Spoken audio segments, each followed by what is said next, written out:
This is the Nightwolf howling at you, and today we're going to take a look at the Turtles of Grayskull, Hordak, the ruthless master of the Ooze pit figure from the Masters of the Universe and Teenage Mutant Ninja Turtles crossover line. Hordak looking pretty terrifying, actually.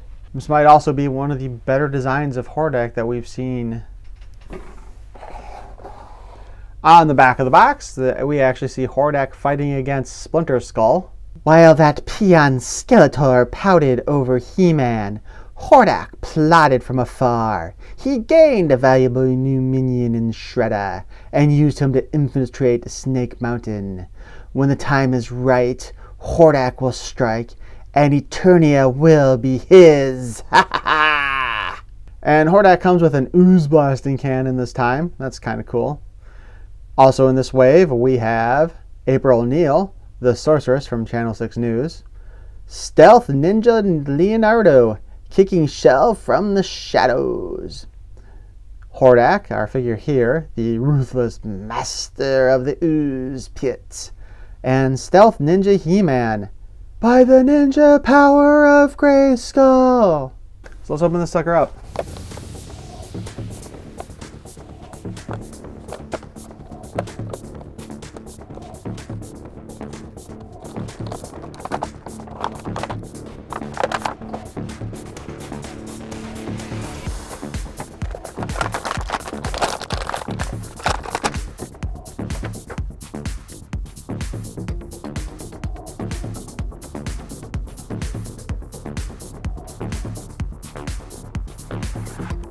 This guy's kind of difficult to pose.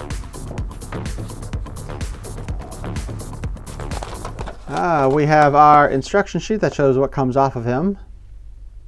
I actually think the head and the headdress are separate parts, but I'm not 100% sure. But arms, legs, feet, blah, blah, blah, the usual.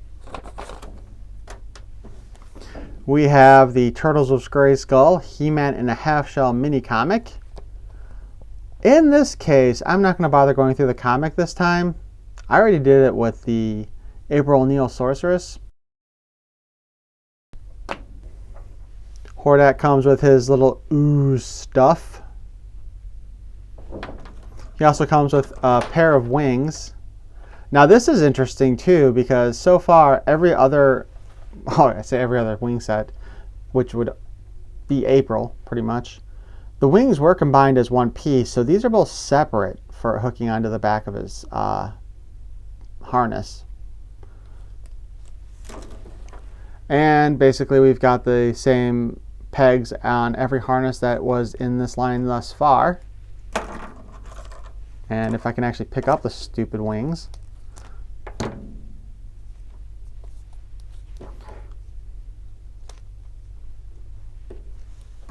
That's actually a really nice tight fit, so I'm kind of impressed with that.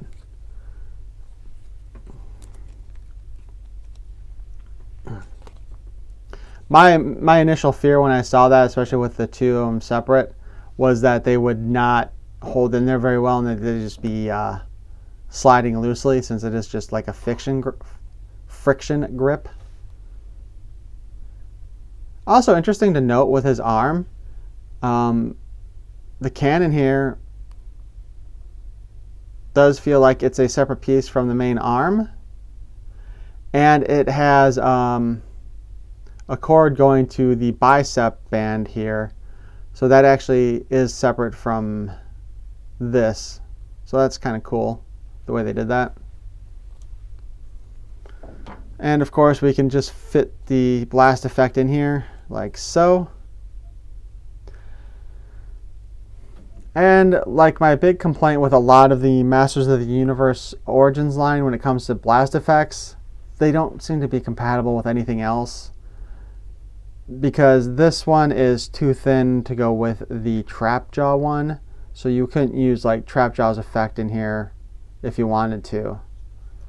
And this is one place where I think G.I. Joe and Transformers do it best, is that at least the blast effects in their separate lines are compatible with every item in there, you know? Nope, that's a lie. G.I. Joe didn't quite do that because when I tried to use some of those smaller blast effects on the his tank, they didn't fit in the cannon barrels. So, okay, I'm a dirty liar.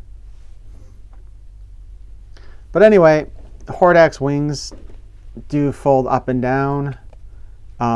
You are still probably going to have to hold the back part just to move the main wing. But at least you'll be able to position it and have it stay in position. It does have some technical or tech looking items on it as part of it, so to go along with his kind of techno organic body. Articulation wise, the head is on a ball joint and it can move around the headdress part. We can even do a 360 with it. Oh, but he gets caught in the chin. But there we go. We can finish going around with there. The headdress itself does not move on its own. We'll pop the head off in a little bit to take a look at that. Now, we know that the harness here is definitely going to interfere with the range of motion on the arm because this is a very stiff plastic and it is covering his shoulder. So we can get it up about that far and we can only move it forward that far.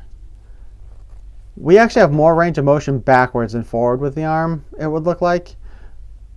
But both the shoulder pauldron and the wings do interfere with that. We have a single joint at the elbow, standard Masters of the Universe Origins style with a spin.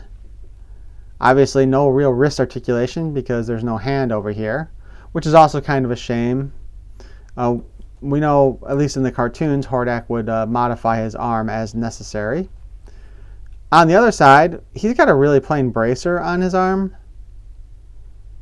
And we do have the full wrist spin and the in and out hinge on that arm. 360 at the waist.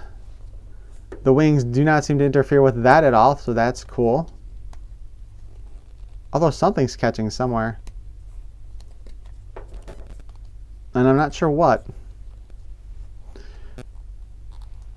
We can kick forward about that far, standard.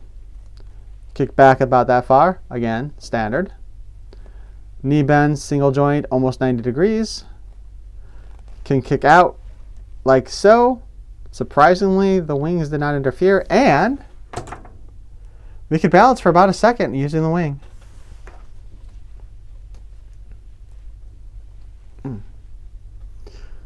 We have the boot cut. We have a hinge and a peg. And of course at the knee we can spin it around too if we want.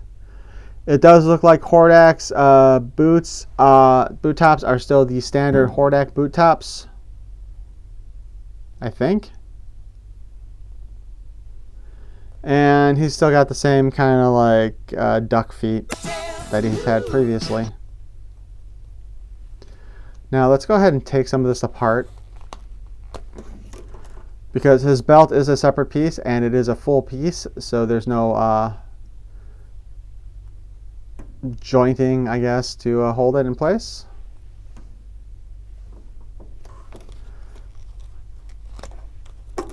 We can pop his head off, and as mentioned before, the headdress thing is a separate piece, and his head is very kind of plain looking. So this is the head that you would want to use if you want to do Hordak in the armor of the Horde troopers, to go along with that whole he's stealing a door a bit.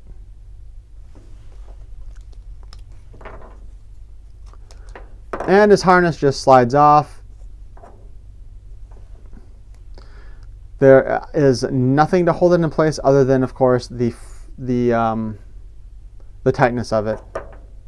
And he still comes with a little Horde armband, which honestly kind of surprised me.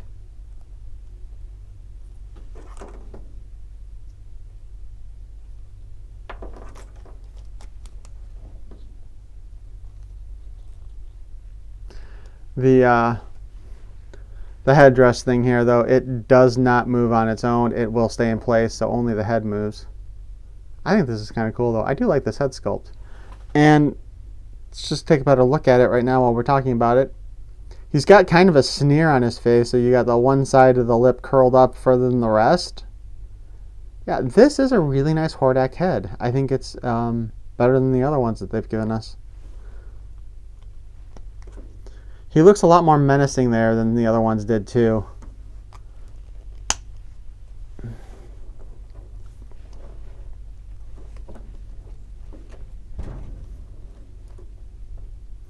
So aside from the fact that you can't switch out his arm with a plain arm, I think this also may be one of the better Hordaks that we've gotten in this line.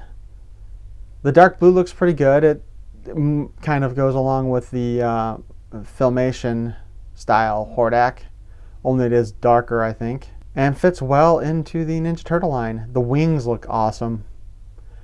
The kind of serrated bat wings there, that's just you know, chef's kiss there to the design. I do not think you will be disappointed in this figure if you pick it up. And this is still going to be a great Hordak figure, just for your Origins line if you don't even want to care about the Ninja Turtles.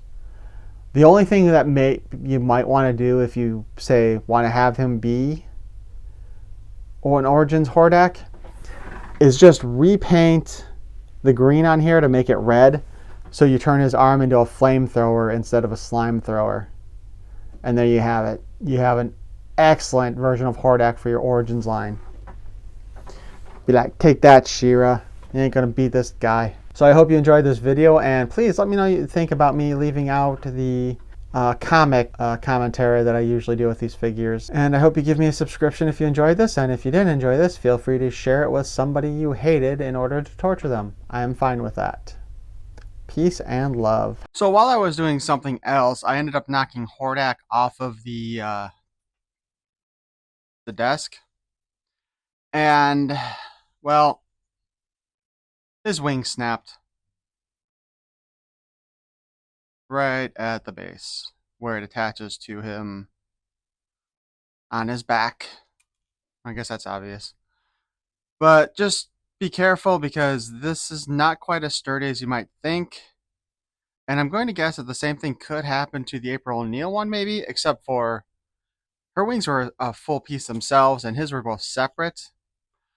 So if you don't have him up for display yet or in a protected spot, my recommendation would be to keep the wings off of him until you put him where he's going to go in your collection. So I just wanted to add that update.